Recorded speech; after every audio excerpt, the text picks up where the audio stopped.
الحقيقة طبعا احنا كلنا في انتظار هذا الافتتاح العظيم 1 نوفمبر، افتتاح المتحف المصري الكبير، وده هيكون أكبر مجمع متاحف أثرية في العالم.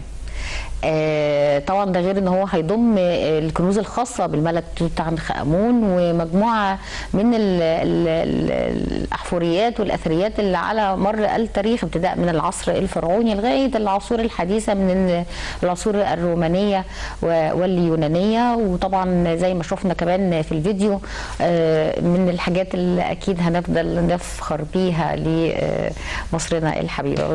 بنرحب بضيوفنا النهارده استاذه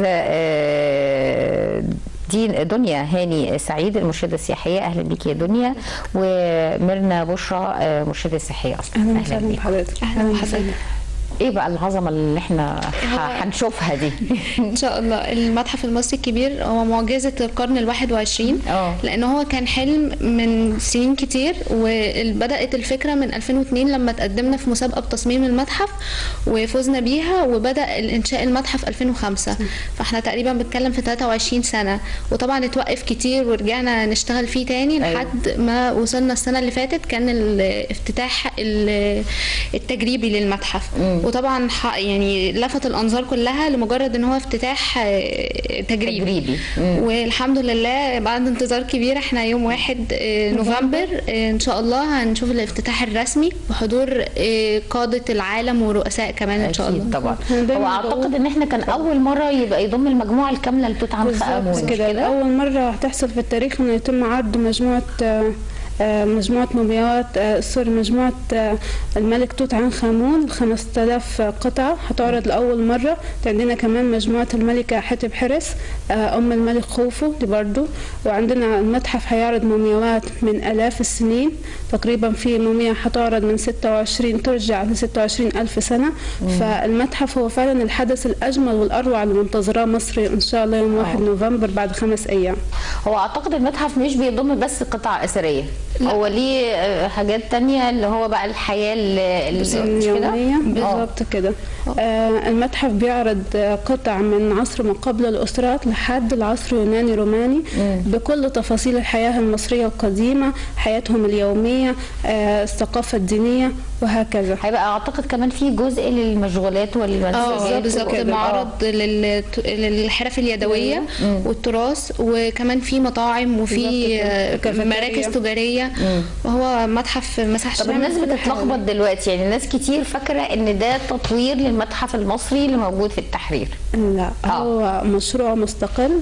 عندنا المتحف المصري، ده المتحف المصري الكبير بالظبط. عندنا المتحف المصري بالتحرير، واحنا حاليا اللي هنفتتحه المتحف المصري الكبير. ايه اللي بيختلف بينهم؟ اللي بيختلف من ناحيه مجموعه القطع الاثريه او التواريخ. وهو المتحف المصري الكبير بيضم لاول مره هتعرض قطع لحضاره واحده، حضاره مصر العظيمه والعريقه طبعا. بيضم حوالي 100,000 قطعه اثريه، ودي كانت اول مره تحصل، وهو اكبر متحف في العالم باكمله. واول مره بنشوف انه مصر قدرت تعمل حاليا مبنى على شكل هرمي. يعني احنا بنقول ان احنا فعلا احفاد الحضاره او احفاد الفراعنه او المصريين القدماء، ان احنا هرمي وجنب الاهرامات ده خلى الجيزه وجهه سياحيه متكامله، مركز سياحي متكامل من كل الاركان يعني. دنيا يعني احنا عايزين وقت طويل عقبال ما نقعد نتفرج على المتحف ده. بالظبط، عايزين لنا من 3 نفضل نلف فيه. ايوه، هو متحف كبير جدا تقريبا على مساحه 500,000 متر مربع، فدي مساحه كبيره قوي. بيضم حاجات اول مره هنشوفها كانت موجوده في المخازن بتاعه المتاحف، ودي حاجه جميله جدا. هو اصلا عندنا في المصري في التحرير كان بيضم في المخازن بتاعته كميه من بالظبط، دي كلها معروضه دلوقتي في المتحف المصري الكبير. فده برضو مخلي الناس كلها عايزه تيجي تشوف ايه الحاجات الجديده اللي احنا هنشوفها. بالظبط. وطبعا في ناس بتقول ان احنا ممكن نخطف النظر من المتحف المصري بالتحرير، وده غلط جدا. لانه ده ليه قيمه كبيره جدا عمرنا ما هنقدر ننكرها. ده حاجه وده حاجه تاني، يعني نفصل ما بينهم. بالظبط. طيب هل طبعا المتحف عشان اكيد غير بقى التحضيرات وكده، اكيد هم بيبقى فيه ناس منظمين لكيفيه عرض التماثيل والكنوز دي؟ بالظبط، يعني احنا اول ما بندخل هنلاقي الملك رمسيس الثاني بيرحب بينا. بعدين هندخل في سلسله سلالم هتتعرض يمين وشمال مجموعه رائعه من التماثيل اللي هترحب برضو بينا، وفي النهايه هنلاقي بانوراما للاهرامات. فاحنا الجست او الشاب المصري او الشابه المصريه او الانسان المصري واقف بين الماضي والحاضر والمستقبل، وهو واقف في مكانه. اعتقد هي هتبقى كلها الطرقات بتؤدي لغايه ما انا هيديني التور الكامل في المتحف، مش محتاجه ان حد يقول لي امشي يمين ولا شمال ولا هو عارضينه بتقنيه ان انت ممكن تدخلي وتشوفي مع نفسك من غير مرشد، كل المعلومات بتبقى موجوده قدام وحاجات رقميه كمان. احنا بنشوف توثيق رقمي للقطع، وبنشوف يعني دخلنا التكنولوجيا الحديثه في المتحف ده. يعني بنقول ببساطه ان الحضاره المصريه باساليب تقنيه حديثه. احنا مزجنا بين الاثنين. الحقيقه احنا يعني مصر بقى لها فتره كده طويله احنا كل ما بيحصل حدث بنفخر اكتر واكتر ان احنا مصريين. تأكيد. والحقيقه ان احنا مش في عجله تنميه اعتياديه، احنا في عجله تنميه سريعه ورائعه، يعني احنا في خطوات سريعه جميله. انا دايما بقول مصر هي كانت عظيمه وهتظل عظيمه، ودائما طول الوقت هتفضل عظيمه. احنا كلنا في انتظار طبعا الحدث طبعا. يعني فاضل 5 ايام 1 نوفمبر مش بعيد، وكلنا يعني بنفخر الحقيقه بحاجه زي كده. طيب انت يعني ميرنا ودنيا عاملين مبادره ولا مشتركين فيها؟ مشتركين في مبادره كنوز اثريه. بالظبط كده. عباره عن ايه؟ احنا مجموعة شباب من مختلف محافظات مصر بمختلف الأعمار، مختلف التخصصات، زي آثار، زي سياحة، زي تاريخ، زي حضارة. بيجمعنا هدف واحد، ان احنا بنحب مصر وبنحب تاريخنا وبنحب حضارتنا. فاحنا حبينا ان احنا نعمل حاجة نبقى سلاح بنعرض بيها، او طريقة او وسيلة بنعرض بيها تاريخنا، او ان احنا كمان نعرف المصريين بيها حضارتنا من خلال كورسات ومن خلال زيارات ميدانية للأماكن المختلفة في مصر. وطبعا بيساعدنا بنحاول نجيب دايما دكاتره متخصصين ان هي تشرح لنا الكورسات دي، او تكون معانا في المتاحف او في المعابد مثلا، ايا كان الزياره اللي هنكون فيها. هو التيم بدأ من 2020 تقريبا. دي دنيا؟ ده متحف الأقصر. كان عندنا ملتقى بالاشتراك مع المتحف، واحنا بنشكرهم ان هم بيسهلوا لنا كل حاجه، ان كان متحف الأقصر او اي اداره متحف تاني. دايما بيشجعوا الشباب، واحنا كان عندنا ملتقى فيه هناك يعني. طب انا عايزه اعرف، هل انتوا المبادره دي للمصريين بس، ولا انتوا كمان بتعملوها بلغات احنا بنحاول على السوشيال ميديا ان احنا نعرض حاجات بلغات مختلفه. وكمان احنا في ناس بتدرس من بره في جامعات عندنا، اوقات بيتواصلوا معانا ويطلبوا مننا زيارات، زي اللي حصل امبارح في كان عندنا زياره في شارع المعز وجامع الازهر. دي كان بناء من طلبه طلعت معانا قبل كده غير مصريه، ان هي تروح عايزه الاماكن دي وتتشرح لها. بالظبط كده.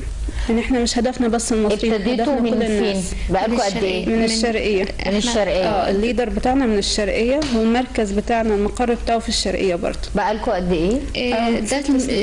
احنا حاليا في الموسم السادس بتاعنا. يعني دي السنه السادسه؟ ان شاء الله. ما شاء الله. اول مره اسمع عنها. طب ايه، ما فيش صفحه عندنا اسمها باسم كنوز اثريه على الفيسبوك وعلى الانستجرام. فيها ايه بقى؟ هل قصص مثلا، ولا قصه المعبد، قصه الملك، بتعرضوا فيها ازاي؟ احنا بيبقى في ناس متخصصه بتكتب مقالات، وبنبقى يعني بنحاول نغطي كيفيه او كل جوانب التاريخ من كل اقسامه، مصري قديم، يوناني، روماني، حديث ومعاصر، قبطي واسلامي، واثار وديانه، وكل اجزاء الحضاره بتاعتنا. واكيد دلوقتي متطرقين طبعا للمتحف. بالظبط. السياحه برضه، وعندنا الامثال الشعبيه، كل حاجه بنحاول. طبعا في امثال شعبيه. ايوه عندنا. زي مثلا اقلب القدر على فمها تطلع البنت لامها، باب النجار مخلع. الحاجات دي بنحاول نشوف القصه اللي وراها ونحكيها بطريقه عاميه تخلي الناس تفهم المثل ده اصلا اتقال ليه. طب ايه ترتيب العصور؟ يعني احنا دلوقتي العصر الفرعوني، من بعده الايه؟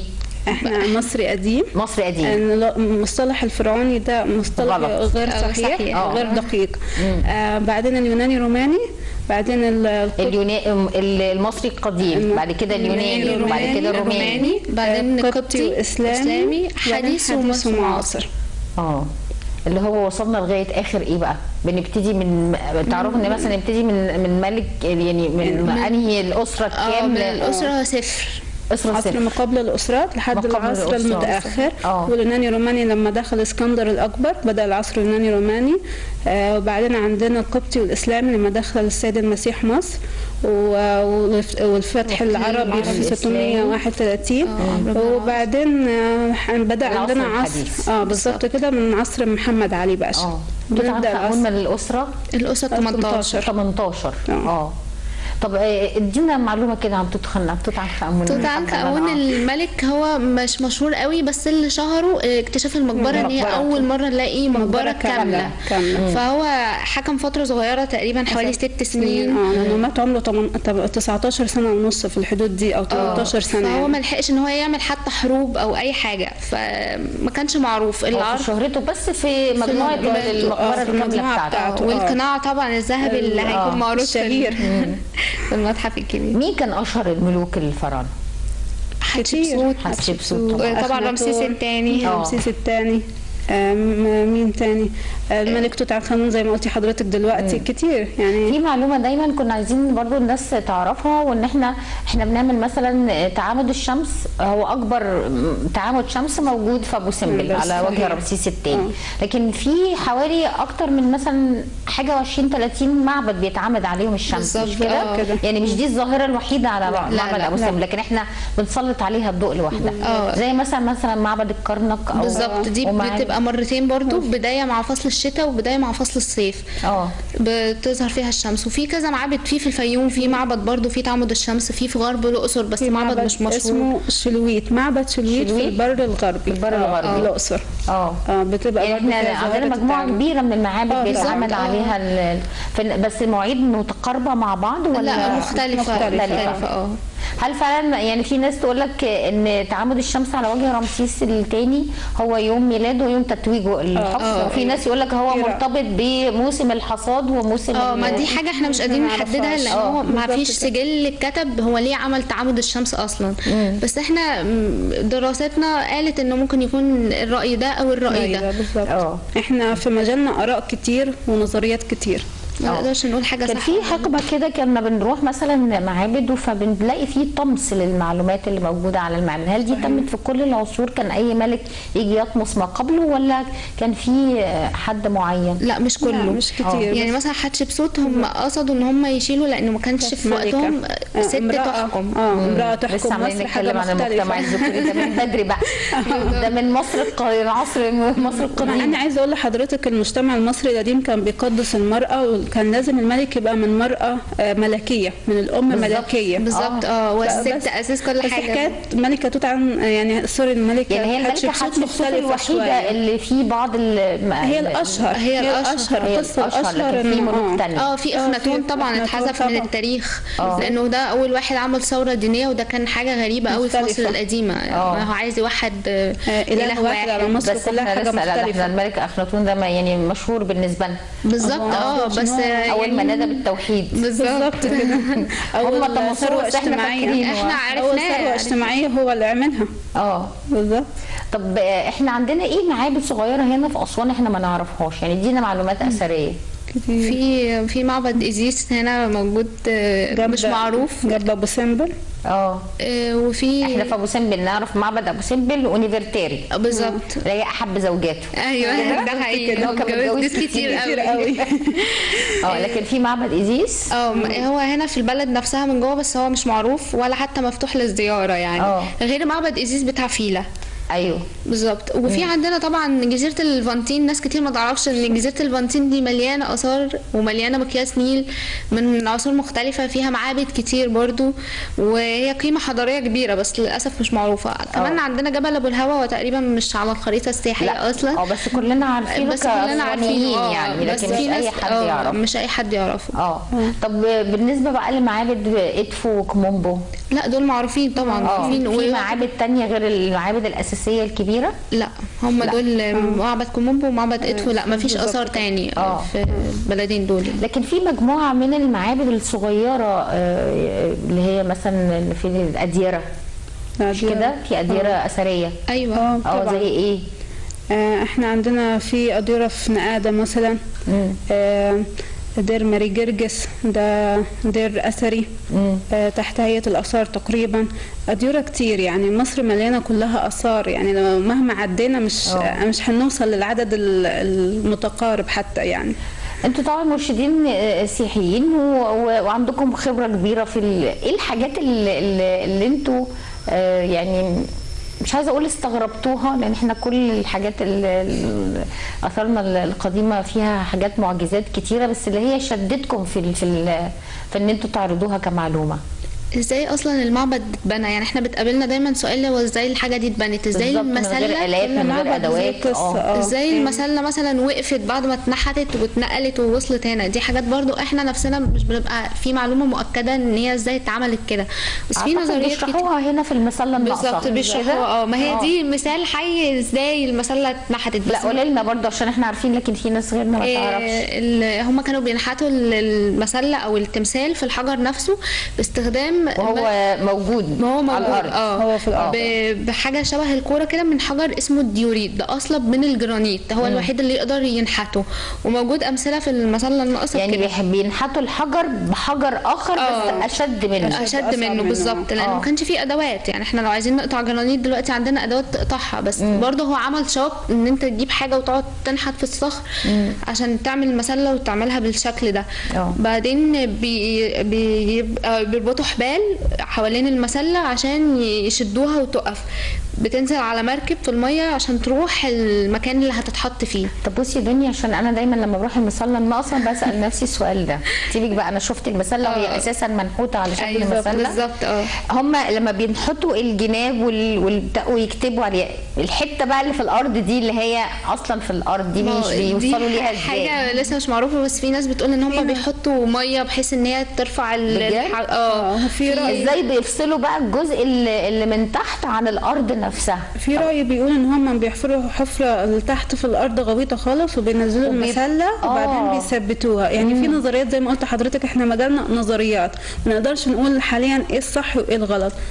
فكله. طب المسله الناقصه بقى هي حصل ايه وهم بيرفعوها؟ لا هي ما اترفعتش ولا اتكملت اصلا. هم شغالين فيها، حصل زي تشققات فسابوها مكانها، ودي لو كانت كملت كانت هتبقى اضخم مسله موجوده في العالم كله. ايوه كبيره جدا. وزنها تقريبا 1100 طن. هو طبعا اكيد بيقعدوا سنين طويله. اكيد. عايزه اقول بس هو فعلا عظمه المصريين. يعني احنا مهما نقعد نتكلم على تفاصيل ازاي هم عملوها في الهندسه وفي الحسابات والحسابات الفلكيه والزراعه والصناعه، كل الحاجات دي، والادب كان عندهم ادب، طبعا عندهم كتير طقوس. يعني حياه احنا لغايه النهارده ما زلنا بنكتشف بعض اسرارها. مش كلها هي فعلا اسرار. احنا دايما بقول ان الحضاره المصريه اي حاجه فيها اي اثر او اي قطعه او اي معبد هو سر لوحده. فاحنا دايما احنا لو قعدنا نتكلم عن الحضاره المصريه القديمه مش هنقعد. احنا خلاص يعني معلش انا اسفه وقتي. كان نفسي اتكلم معاكم لان انا كان نفسي اسالكم بقى على كذا ملك وكذا اسره، لان يعني فكره ان احنا نهتم برضو بتاريخنا، مش ان احنا نقول احنا من حضاره مصريه قديمه عظيمه اكتر من 7000 سنه. احنا وصلنا عدينا 7000 ولا لسه؟ اصل احنا طول عمرنا بنقول 7000. هو المصطلح ده غير صحيح. الحضاره المصريه من آلاف السنين مش قصه 9000 عشان كده بنقول اكتر من 7000. لكن احنا عايزين نعرف فعلا اسرار وحكايات، ونعرف فعلا تاريخنا بالتفصيل، مش ان احنا بندرسه في المدارس. عشان احنا فكره ان احنا بندرسه في المدارس فكره ان انا بدرس وان دي مفروضه عليا، فالمعلومه ممكن لكن لما اخدها ان هي بهدف ان انا اتثقف في تاريخ بتاعنا هو كده. فانا طبعا بحييكم على المبادره دي لانها طبعا جميله. منشن على الفيس عشان انا انا مهتمه بحب اقرا في الحاجات دي، وربنا يوفقكم ان شاء الله. يعني شكرا لك. دايما بنحب الشباب كده اللي عنده افكار يعمل بيها حاجات للبلد ويورينا ازاي عظمتنا وحضارتنا الجميله. كلنا هنبقى طبعا في انتظار الحدث العظيم لافتتاح المتحف المصري الكبير، اكبر مجمع متاحف في العالم، وده بيدل مش بس على عظمه مصر، ده بيدل على ان مصر فعلا كبيره وهتفضل طول عمرها كبيره. كده وصلنا طبعا لنهايه الحلقه، بنسعد دايما لمتابعتكم. كان معكم فدوى فاروق، والى اللقاء.